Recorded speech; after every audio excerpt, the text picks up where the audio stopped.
Со одигрување на баражот меѓу Струга и Мултиесен се спушти завесата во ракометната Суперлига на Македонија за сезона 2024-2025, а со тоа се познати сите екипи кои ќе бидат дел од ракометната елита за следната сезона 2025-2026.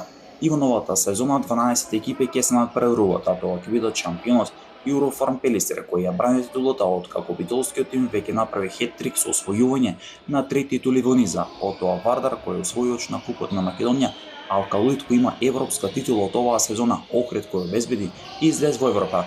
Потоа екипите на Тикфеш, Бутел, Порлет, екипата на Куманово, Прилеп, Радовиш и Струга која преку бараш обезбеди опстанок, како и екипата на Eurofarm Пелистер 2 која се врати по една година експресно во ракометната елита на Македонија.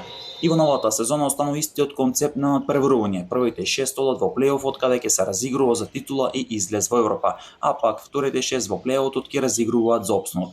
Како што е познато, последниот директно испаѓа, а предпоследниот игра бараш за опстанок со вториот од прва лига.